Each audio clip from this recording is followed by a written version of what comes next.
Hi everybody, this is Beachcricket, and I'm inside my shuttle bus, Shuttle Babe, to cook. Well, actually, I'm going to be mixing a few things together today. It's not going to be cooking, it's just going to be preparing. I am going to make a keto chicken salad, and it's going to be delicious and keto friendly, so stay tuned. Now this one is a really simple prep. What we're going to do is we're going to start off with a can of chunk chicken breast. And this one's around 12.5 ounces. You cut so many corners by getting a good quality chicken breast. And then we're going to have some Dijon mustard. You can have any type of spicy or brown mustard. A half a cup of mayo. And it calls for 3 ribs of celery, but I don't really want a bunch of celery in mine, so I'm just doing 1 stalk instead of 3 stalks. And then a 1/4 a cup of either walnuts, or you can do pecans, whatever kind of nut, sunflower seeds, any kind of nut that you like that's keto friendly. And also some Himalayan pink salt. So those are the basic ingredients. A lot of times you can add different kind of spices. This recipe calls for dill, and I'm not really a great fan of dill, so I'm not putting that in mine. So, all right. So the first thing is to put the chicken and the mayo and the celery and the mustard and the salt together, and I'll show you how to do that. So the first thing that you want to do is you want to drain off the chicken broth from the can so that you can just have the chicken. Doesn't that chicken look yummy? And this goes to the puppies so that they get to enjoy it. I even let them lick the can because there's bits and pieces of chicken in there, and it's good for them, so they get to enjoy a little specialness as well. Then you add your celery. You don't put your nuts in here because they'll get soggy. And we're going to let this meld for about an hour or 2 before we eat it. So the celery, and if you want to put the dill in there, you can put a little dill in there. It's just a teaspoon of dill if you do. And then from there, we're going to put the 1/2 cup of mayo and stir it all together. There's the mayo in there. And let me put the salt, and then we'll stir it up. So that's 1/2 teaspoon of pink Himalayan salt. Right here.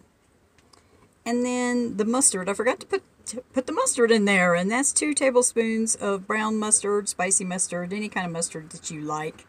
You can put that in there. And now we're going to stir it up.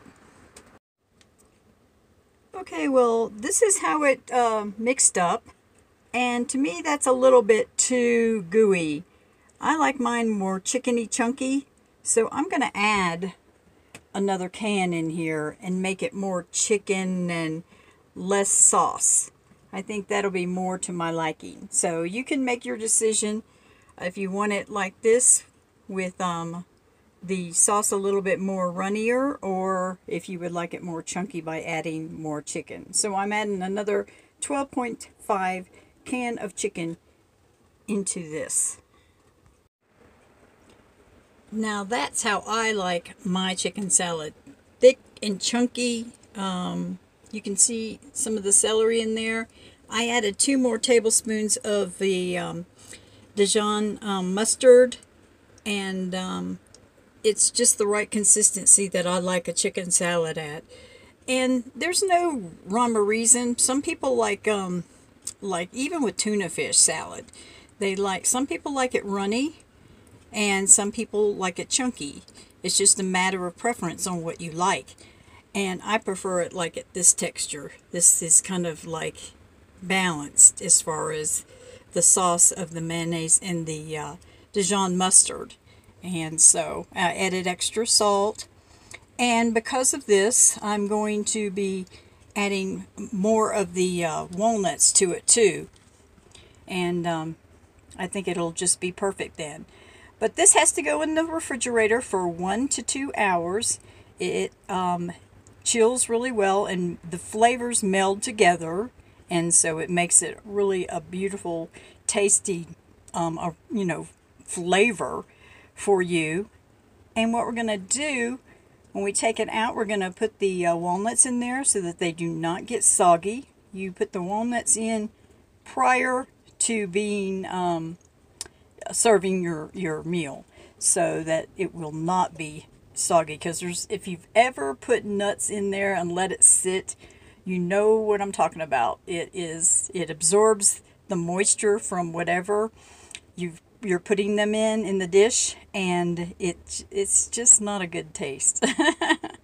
So what I'll be doing, since it's so much, I'll be sharing, but also I will only take a small portion out of my bowl that's being chilled and add the walnuts as I'm eating, so that the other portion that's in the bowl will still be nice and yummy, and we won't have soggy walnuts in there for next time. So that's just a trick, just to let you know about that. So we're going to put it in the refrigerator for a couple hours. Here we go. And another trick that I just want to show you is when you're finished with your can, the girls were lucky, they both had a can to lick out of, but the top from the can when you're opening it up is very razor sharp. So when you have your can back, you put the top inside there so that when you put it in the trash, it will not cut you or tear the bag. So that's my little helpful hint here.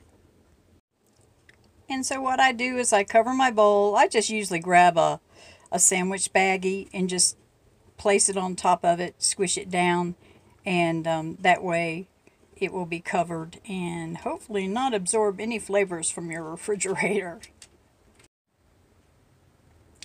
Now what you're seeing is a lettuce leaf and a little bit of seaweed. And a lot of you that eat sushi know about these seaweed little pieces. And they're vegan and they're gluten-free, and they come in different either spicy or teriyaki or just plain. And I like to add a little zest of healthiness into my my sandwich a lot of times, whatever I might put on here.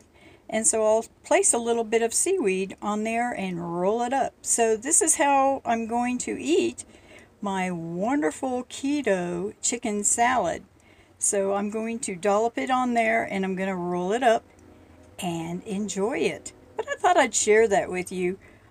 They have various different types of seaweed and different brands, and just check the back to make sure that you're getting what you want, as far as out of the seaweed,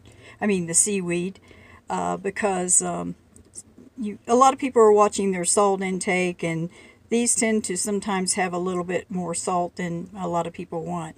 See, like this particular one is 20 calories, and this one over here has 15. So they're different depending on how they're spiced and stuff.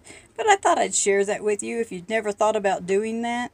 They're really great. So just a little extra knowledge for you in case you want to try something new.